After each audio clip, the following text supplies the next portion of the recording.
Hello friends. आज के book के टाइटल का नाम है डीप वर्क, जो लिखा है ऑथर केल न्यूपोर्ट ने। इंफॉर्मेशन टेक्नोलॉजी के इस युग में इंफॉर्मेशन ओवरलोड और हमेशा कनेक्टेड रहने की वजह से किसी भी काम को पूरी कंसंट्रेशन और अपनी पूरी क्षमता के साथ करना एक चुनौती बनता जा रहा है। ऑथर केल न्यूपोर्ट ने इसी समस्या का समाधान करने के लिए डीप वर्क जैसे बुक लिखी है, जिसकी सहायता से कोई भी अपना ध्यान पुनः प्राप्त कर सकता है और अपनी प्रोडक्टिविटी को भी बढ़ा सकता है। अभी हम डीप वर्क के फंडामेंटल पिलर्स के बारे में बात करेंगे। डीप वर्क एक ऐसा अप्रोच है जो सिर्फ प्रोडक्टिविटी ही नहीं बल्कि हमें अपने दिमाग की पूरी क्षमता का उपयोग करने में मदद करता है। डीप वर्क का मतलब कम समय में ज़्यादा से ज़्यादा काम करना ही नहीं है। इसका मतलब है आप जो भी कर रहे हैं डीप वर्क की सहायता से उसे बेहतर कर सकते हैं। इसके और भी कई फ़ायदे हैं जो बताए गए हैं। पहला है बेहतर प्रोडक्टिविटी। जब हम बिना किसी इंटरप्शन के काम करते हैं तो हम उसे अपने पीक परफॉर्मेंस से कर सकते हैं, जिससे कम समय में बेहतर काम किया जा सकता है।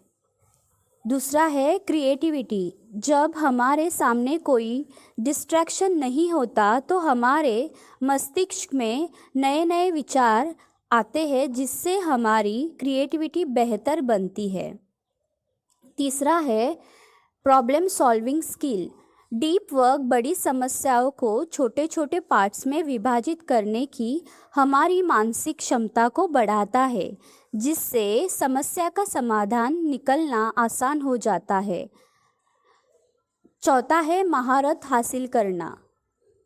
जब हम किसी काम को पूरे डेडिकेशन के साथ करते हैं तो धीरे धीरे हम अपने क्षेत्रों में विशेषता हासिल करते हैं।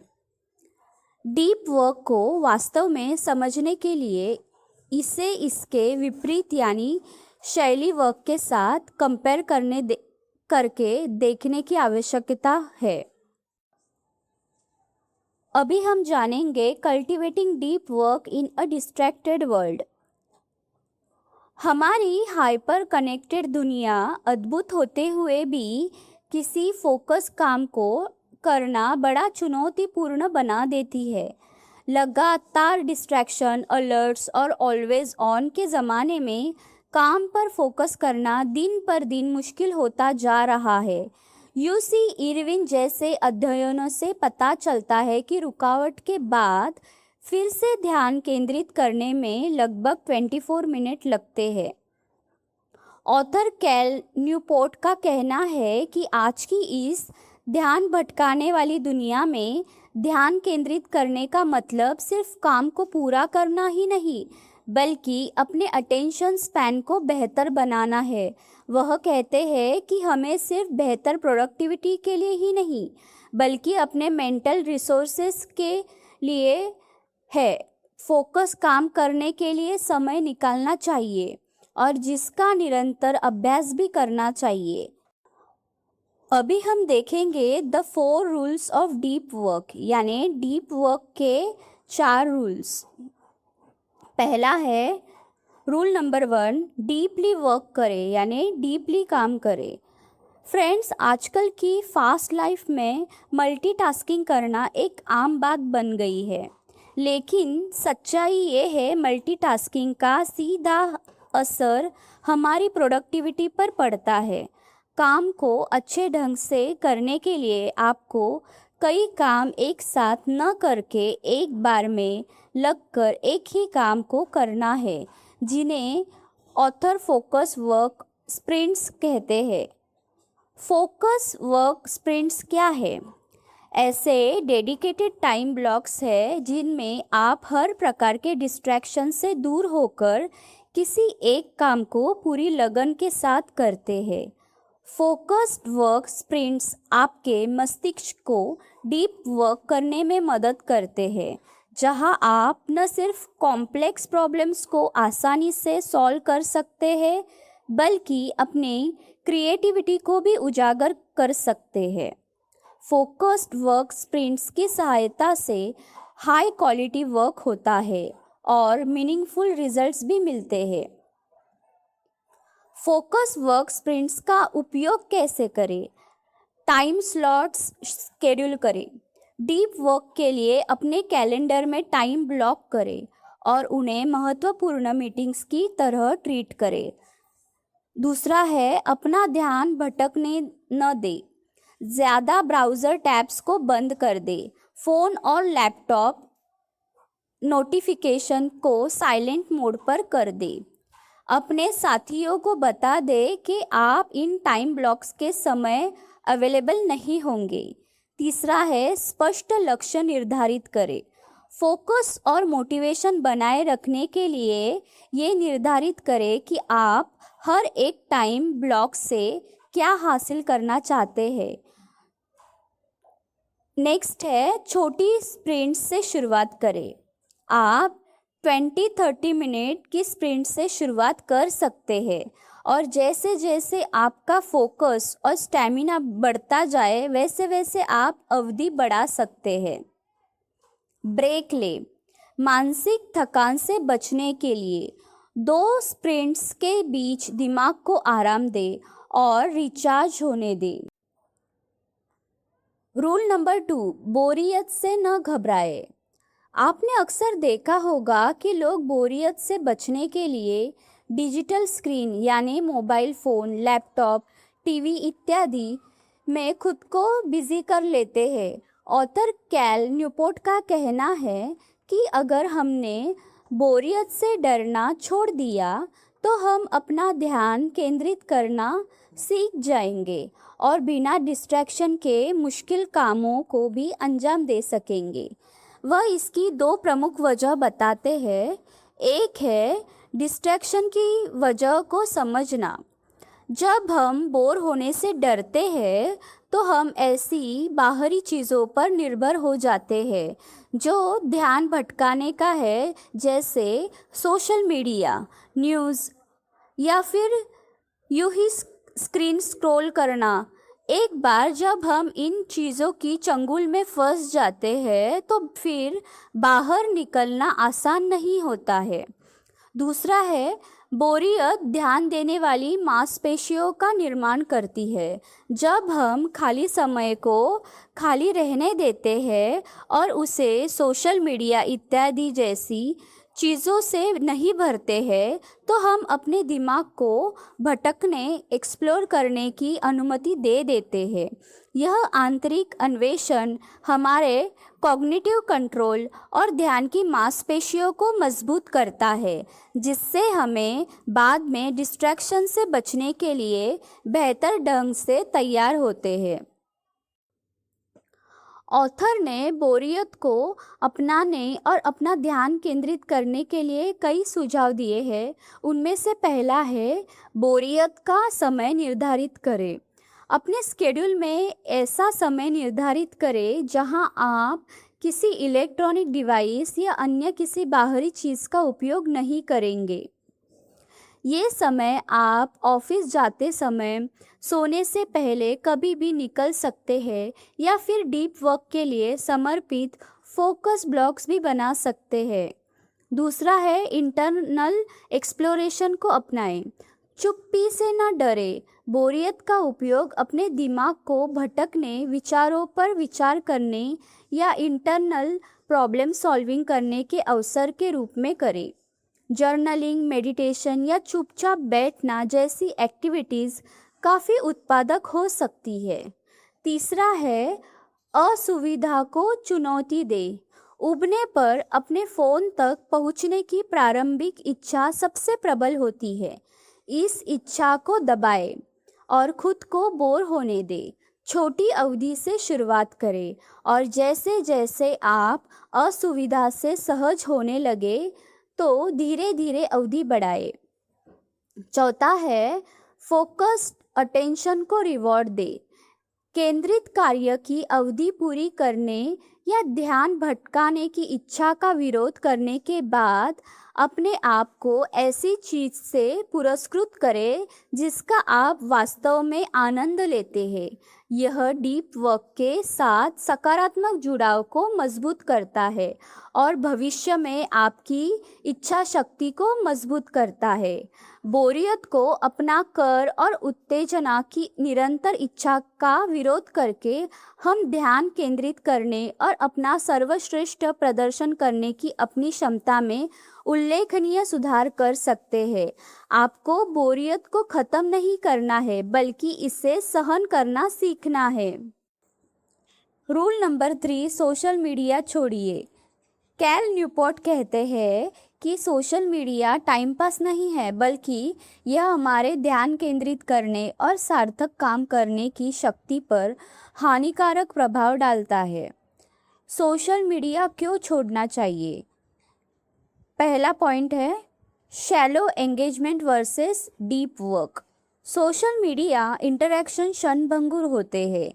ये फ्रैगमेंटेड कंटेंट को बढ़ावा देता है, जिससे लगातार अटेंशन स्विचिंग की आदत पड़ जाती है। इसका उपयोग करने से डीप थिंकिंग की क्षमता में बाधा पहुंचती है। दूसरा है addiction trap. Social media platform algorithm के माध्यम से मानव मनोविज्ञान का शोषण करते हैं। लोगों को लगता है अगर वो सोशल मीडिया पर एक्टिव नहीं रहे तो वो ज़रूरी अपडेट मिस कर देंगे, जिसकी वजह से लोग इन प्लेटफॉर्म्स पर लगातार एंगेज रहते हैं और ये एक लत का रूप धारण कर लेता है, जिसका प्रभाव एकाग्रता पर पड़ता है। तीसरा है फ्रैगमेंटेड अटेंशन स्पेस। अपडेट और इन्फॉर्मेशन का लगातार फीड हमारी अटेंशन को फ्रैगमेंट करता है, जिससे किसी काम पर लंबे समय तक फोकस करना मुश्किल हो जाता है।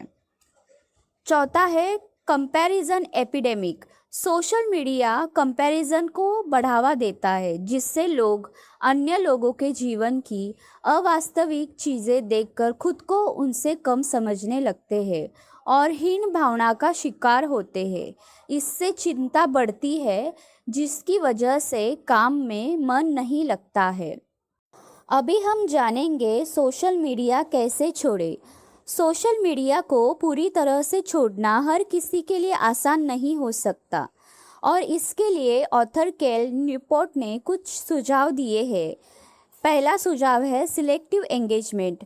ऐसे प्लेटफॉर्म की पहचान करें जो किसी स्पेसिफिक गोल जैसे प्रोफेशनल नेटवर्किंग या काम को प्रमोट करना। अपने प्लेटफॉर्म चॉइसेस के बारे में सोचें और अपने खुद के लिए स्पष्ट सीमाएं निर्धारित करें। अनावश्यक ध्यान भटकाने वाले प्लेटफॉर्म को छोड़ दें। दूसरा है 30 दिन का रीसेट। सोशल मीडिया सभी गैर ज़रूरी ऑनलाइन गतिविधियों से 30 दिन का ब्रेक ले। इससे वास्तविक मूल्य का आकलन किया जा सकता है और बिना सोचे समझे स्क्रॉल करने के चक्र को तोड़ने में मदद मिलती है। इसकी अवधि के दौरान जेन्युइन कनेक्शंस और हॉबी को रीडिस्कवर करें। तीसरा है ROI विश्लेषण। हर एक प्लेटफॉर्म का प्रोफेशनल और पर्सनल लाइफ में रिटर्न ऑन इन्वेस्टमेंट इवैल्यूएट करें। अपने आप से पूछें कि इन प्लेटफॉर्म पर आपने जो समय बिताया है उससे आपको कोई सार्थक परिणाम मिले हैं या नहीं। अगर नहीं मिले हैं तो ऐसे प्लेटफॉर्म को छोड़ने या उपयोग को कम करने पर विचार करें। चौथा है अपना सोशल मीडिया मैनिफेस्टो तैयार करें। ऑनलाइन एंगेजमेंट के लिए अपने नियम और सिद्धांत बनाइए। स्पष्ट नियम, सीमा निर्धारित करें, विशिष्ट उपयोग अवधि निर्दिष्ट करें और जिस प्रकार की सामग्री के साथ आप इंटरैक्ट करते हैं उसके लिए सीमाएं निर्धारित करें। याद रखें, आप अपने ऑनलाइन अनुभव को नियंत्रित करते हैं। आप अपने सोशल मीडिया उपयोग पर नियंत्रण पुनः प्राप्त कर सकते हैं और अपना ध्यान गहरे काम और सार्थक कनेक्शन की ओर केंद्रित कर सकते हैं। रूल नंबर 4, शैलो वर्क से बचिए। शैलो वर्क एक ऐसा काम होता है जो बिना ज़्यादा फोकस की ज़रूरत के आपको दिन भर बिजी रखता है, जैसे ईमेल चेक करना, स्केड्यूल मैनेज करना या फिर सोशल मीडिया स्क्रॉल करना। ये काम हमारे मस्तिष्क के लिए किसी मिनी गेम की तरह होते हैं जो हमें व्यस्त तो रखते हैं, लेकिन हमारे मस्तिष्क के लिए चुनौतीपूर्ण नहीं होते हैं और इन कामों को ध्यान भटकने पर भी करना आसान होता है। इसलिए ये हमारे फोकस को ड्रेन कर देते हैं और जो काम वास्तव में हमारे लिए मायने रखता है उसे करना कठिन बना सकते हैं। शैलो वर्क के कुछ नुकसान भी होते हैं। पहला है ब्रेन ओवरलोड। ईमेल्स, कॉल्स, इस तरह के अन्य काम लगातार करते रहने से फोकस करने की क्षमता कम हो जाती है। दूसरा है टाइम थीफ। शैलो वर्क हमारे उस समय को चुरा लेता है जो हमें सार्थक काम करने के लिए चाहिए। शैलो वर्क की वजह से हमें लगातार व्यस्त तो रहते हैं, लेकिन हम प्रोडक्टिव नहीं होते हैं। तीसरा है fake progress trap. Shallow work में छोटे काम ही करने होते हैं और ये ऐसे काम होते हैं जो पूरे भी जल्दी हो जाते हैं। इन्हें करने के बाद हमें लगता है कि हम प्रोग्रेस कर रहे हैं, लेकिन वास्तव में ऐसा नहीं होता, क्योंकि असल प्रोग्रेस के लिए डीप वर्क की आवश्यकता होती है। चौथा है burnout express way. Shallow work को करने से बर्नआउट भी होता है, जिसकी वजह से हम व्यस्त तो महसूस करते हैं, लेकिन वास्तव में आवश्यक कामों को करने के लिए शक्ति ही नहीं बचती है। याद रखें, शैलो वर्क आपको तैरने में मदद कर सकता है, लेकिन डीप वर्क आपको वास्तव में तैरने और अपनी क्षमता की गहराई का पता लगाने में मदद करता है। इसलिए हमेशा बुद्धिमानी से सोचिए। अभी हम देखेंगे शैलो वर्क कमिटमेंट और डिस्ट्रैक्शन को कम करने के लिए सुझाव। पहला है बड़ी जीत पर ध्यान दें। डिफरेंस मेकर्स को पहचानें। ऐसे कामों को पहचानें जो आपके लॉन्ग टर्म गोल्स के लिए मददगार हो और उन पर ही अपना ध्यान केंद्रित कीजिए। 80-20 रूल अपनाएं। उन 20% टास्क पर अपना ध्यान केंद्रित करें जिनमें 80% रिजल्ट मिलता है और बाकी को जाने दें। दूसरा है शैलो को कोरल करें। शैलो वर्क के लिए टाइम ब्लॉक्स। शैलो वर्क के लिए अपने स्केड्यूल में कुछ समय निर्धारित करें, जिससे वो आपके लिए डीप वर्क वाले कीमती समय को नुकसान न पहुंचाए। तीसरा है अपनी शर्तों पर ईमेल करें। ईमेल चेक करने और उनका जवाब देने के लिए एक स्पेसिफिक टाइम चूज करें। नोटिफिकेशंस को अपने दिल पर हावी न होने दें। फ्लफ फिल्टर करें। ईमेल्स को सॉर्ट और फिल्टर करें। जो मायने रखता है उसे प्रायोरिटी दें। Meeting makeover. केवल उन्हीं मीटिंगों में भाग ले लो जो वास्तव में मायने रखती है।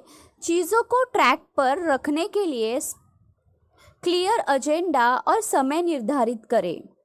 चौथा है डीप फोकस के लिए डिजिटल डिटॉक्स। शैलो वर्क को स्केड्यूल करें। सोशल मीडिया और जो भी आप ऑनलाइन गतिविधियां यूज़ करते हो उसके लिए स्पेसिफिक टाइम स्केड्यूल करें। रिचार्ज करने के लिए अनप्लग करें। अपने फोकस को सही मायने में डिस्कनेक्ट करने और ताज़ा करने के लिए समय समय पर डिजिटल विश्राम पर विचार करें।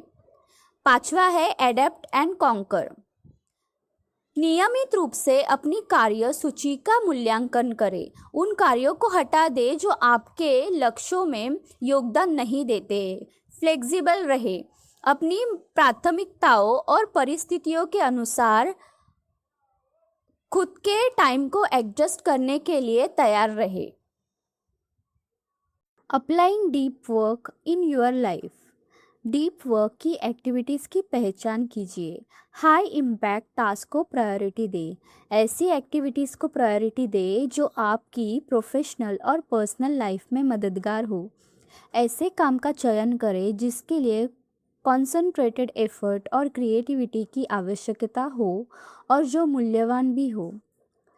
दूसरा है डीप वर्क सेशंस शेड्यूल करें, उसमें टाइम ब्लॉकिंग भी आता है। डीप वर्क के लिए अपने डेली और वीकली शेड्यूल में डेडिकेटेड टाइम ब्लॉक्स निर्धारित करें और इन ब्लॉक्स को अति आवश्यक समझें। पीक कॉग्निटिव उपयोग, जिसमें आपका फोकस और अलर्टनेस ज़्यादा होती है। अधिकतम उत्पादकता के लिए इन घंटों के दौरान गहन कार्य सत्र निर्धारित करें। रूटीन और कंसिस्टेंसी एस्टेब्लिश करें। विशिष्ट समय पर केंद्रित एकाग्रता के लिए अपने दिमाग को प्रशिक्षित करने के लिए डीप वर्क सेशंस की एक दिनचर्या लागू करें। लगातार स्केड्यूलिंग समय के साथ डीप वर्क की प्रभावशीलता को बढ़ाती है। तीसरा है डिस्ट्रैक्शन की फ्री वातावरण बनाना।